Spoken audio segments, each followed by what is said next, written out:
Deus como homem no Antigo Testamento. Essa é uma ideia que associamos a Jesus por acreditarmos na divindade de Jesus.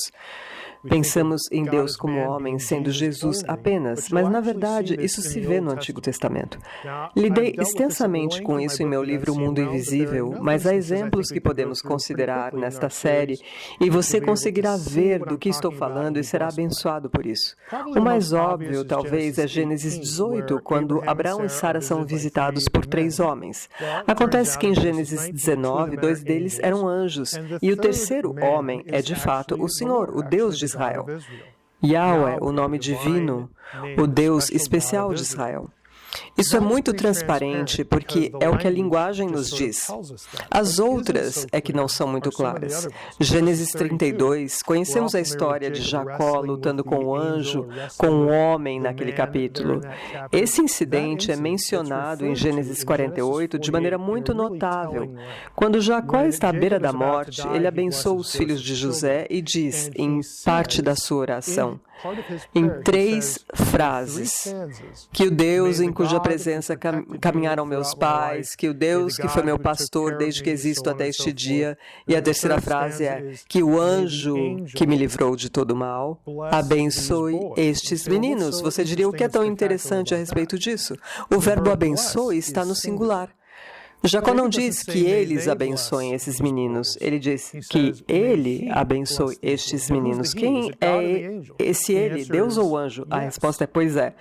Essa é uma referência enigmática à ideia, na mente de um escritor do Antigo Testamento, de que esse anjo em particular era Deus.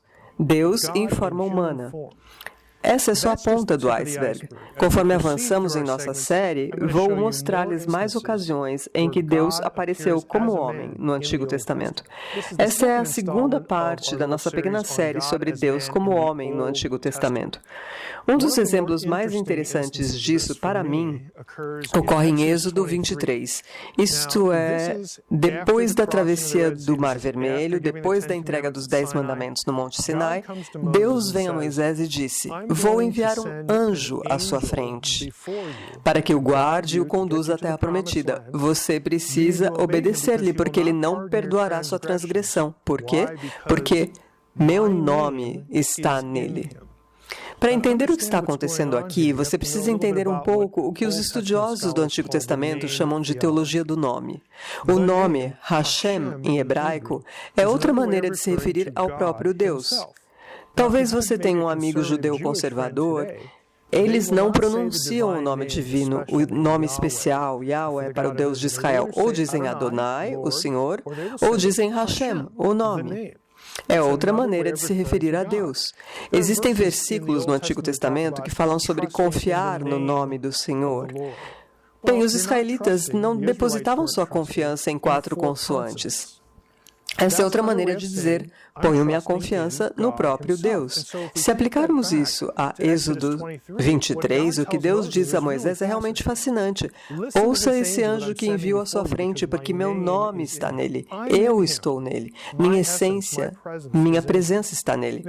Se olharmos outras passagens do Antigo Testamento sobre quem levou os israelitas à Terra Prometida, alguns versículos dizem Deus, outros dizem o anjo, alguns dizem a presença de Deus.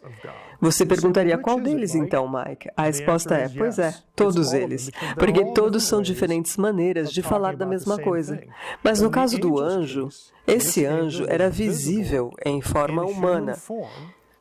Ele se mostra em outros lugares como o comandante dos exércitos do Senhor. Temos Deus como homem no Antigo Testamento. O que é realmente fascinante neste caso é quando você chega no Novo Testamento e Jesus ora no jardim do Getsemane, em João 17, ele agradece a Deus pelo nome que lhe foi dado e diz, eu guardei aqueles que tu me deste no teu nome, porque eu estou em ti, tu estás em mim. Do que está falando? Ele não está dizendo, Senhor, fico feliz em ter recebido o nome de Jesus, poderia ter recebido um outro nome. Ele não está dizendo isso. Está dizendo, fico feliz em ter vindo como homem encarnado. Eu tenho o teu nome dentro de mim. E nesse caso, Jesus de Nazaré está dizendo, a própria essência de Deus está corporificada em mim. Isso é muito coerente com o Antigo Testamento, mas pode passar despercebido no Antigo Testamento. Então, quando você encontrar o nome do Senhor, pense nessa passagem de Êxodo em que vemos Deus como homem no Antigo Testamento. No último segmento, aludi brevemente a Josué capítulo 5, quando Josué se encontra com o comandante dos exércitos do Senhor. Estamos falando sobre Deus como homem no Antigo Testamento. E esta costuma ser uma passagem que suscita perguntas. A evidência de que isso é de fato Deus como homem é muito mais clara do que você poderia imaginar. Se você ler Josué capítulo 5, versículos 13 a 15, há uma frase específica na descrição do comandante dos exércitos do Senhor. Ele tem uma espada desembainhada na mão. Você diria, grande coisa? Muitos carregavam espadas nessa época, de fato. Mas o hebraico por trás dessa passagem aparece em apenas 2 outras ocasiões no Antigo Testamento. Uma delas é Números 22, 23, quando temos Balaão e a jumenta, onde é o anjo do Senhor que tem uma espada desembainhada na mão. A outra no incidente de 1 Crônicas, quando Davi pecou por mandar recensear Israel e o anjo do Senhor é enviado para destruir e é descrito especificamente como tendo uma espada desembainhada na mão. Essas são as únicas 3 referências, essas 2 mais Josué 5, em que essa frase hebraica específica aparece em todo o Antigo Testamento. Era a maneira de os escritores telegrafarem de quem estavam falando, lá no livro de Josué. É significativo porque vimos antes, no segundo segmento, a ideia do anjo liderando o povo de Israel para a Terra Prometida. O anjo em quem estava o nome de Deus, a própria essência de Deus. O impressionante é que, se você for ao Novo Testamento, ao livro de Judas, o minúsculo livro de Judas, versículo 7, adivinhe quem conduziu o povo de Israel para fora do Egito e para dentro da Terra Prometida. Está escrito Jesus. É uma alusão muito clara de volta ao comandante do exército do Senhor e ao anjo em quem estava o nome. Vimos no último segmento que Jesus tinha um nome, em sua oração sacerdotal em João 17. Então, quando você voltar a Josué 5, sempre que ler essa passagem, espero que tenha todas essas outras ideias como que flutuando em sua mente e assim possa ler essa passagem mais significativamente. É outro exemplo de como Deus aparece em forma humana no Antigo Testamento. Acho que podemos dizer agora, nessa terceira parte, o propósito disso. Esse tipo de material está preparando os leitores, preparando os judeus, e, para mais tarde, os cristãos, os gentios, qualquer um que ouça a mensagem do Evangelho, para a ideia de Deus vindo como um homem, como o Messias. Essas passagens do Antigo Testamento pavimentam o caminho para essa ideia, para que isso não surja do nada, de uma só vez, quando Jesus nasce. Hoje continuamos com a 4ª das 5 partes sobre Deus como homem no Antigo Testamento. Não estamos falando especificamente de Jesus no Antigo Testamento. Estamos falando da segunda pessoa da Trindade, como um ser humano, vindo como um ser humano, aparecendo como um ser humano no Antigo Testamento. E isso é um precursor do que acontecerá com a encarnação no Novo Testamento, com Jesus. Um dos meus exemplos favoritos disso no Antigo Testamento é a história de Samuel, o menininho Samuel. Estamos familiarizados com ela. Samuel está vivendo com Eli no tabernáculo, onde a arca é mantida. E o que acontece? Samuel está tentando dormir. Ouve uma voz que diz, Samuel, Samuel. E ele pensa que é Eli. Porque bem no início desse capítulo se lê, observe a linguagem, a palavra de Deus era rara naqueles dias. Guarde isso. Samuel corre para Eli e pergunta, por que me chamaste? E ele diz, não te chamei. Isso acontece 2 outras vezes e finalmente ele se dá conta.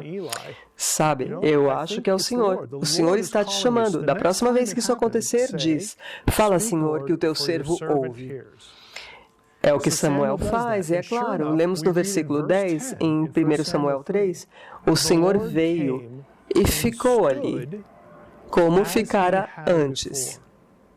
É a mesma voz, mas agora temos uma figura de pé diante de Samuel. uma figura corporificada. Samuel diz, fala, Senhor, que teu servo ouve. Ele transmite uma mensagem a Samuel sobre Eli, uma notícia ruim.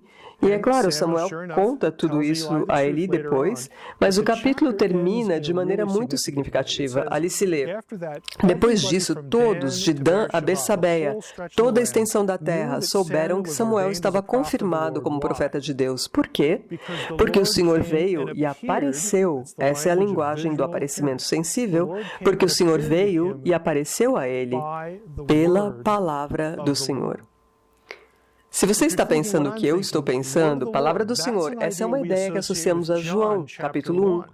No princípio era o Verbo estava com Deus, o Verbo era Deus, e o Verbo se fez carne.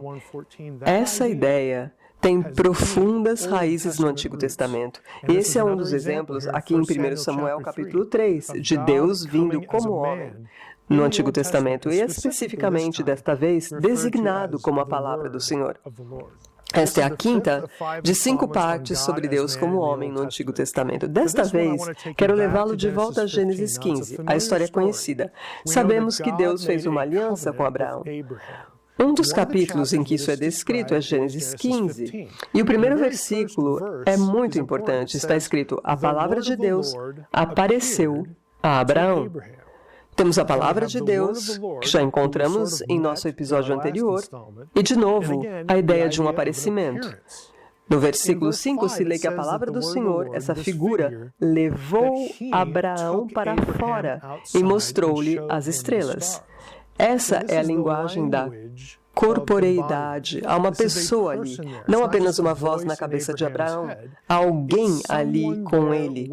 Sabemos por Paulo, depois, que o Evangelho foi pregado a Abraão e que o Senhor apareceu a Abraão. Mas, de novo, a palavra de Deus nos ajuda a pôr isso num contexto. Mais tarde, nos profetas, em Jeremias, temos algo que considero realmente um assombro. Trata-se do chamado de Jeremias para o ministério, no capítulo 1. Está escrito, a palavra de Deus veio a Jeremias. Jeremias começa a ter uma conversa com ele. E ele se refere à palavra do Senhor como Yahweh, como o Senhor. Ele sabe com quem está falando. E alguns versículos depois, lemos isto, que o Senhor, essa figura, que também é chamada de palavra do Senhor, estendendo sua mão, tocou minha boca. Bem, isso vai além da corporificação visual. É uma experiência tátil. Temos Deus, não apenas em forma humana, mas de alguma maneira encarnado, tocando o profeta. Todos esses são precursores do que vemos no Novo Testamento. A ideia de que Deus podia vir como um ser humano. Eles foram preparados para isso. A encarnação dobra a aposta. A encarnação não é apenas corporificação visual, nem apenas corporificação tátil. A encarnação significa que Deus nasceu como um ser humano. Nasceu de uma mulher. Isso é ainda mais espetacular do que no Antigo Testamento, mas o que você tem no Antigo Testamento prepara a mente do leitor, prepara teologicamente para o que virá. Isso não é uma invenção cristã. Isso é coerente através dos 2 testamentos da Bíblia. É importante entender que a teologia bíblica não muda com um ponto A e um ponto B que o contradiz. É uma história consistente, com temas consistentes, com ideias consistentes oferecidas a nós, que se revestem de novos significados conforme a história bíblica prossegue.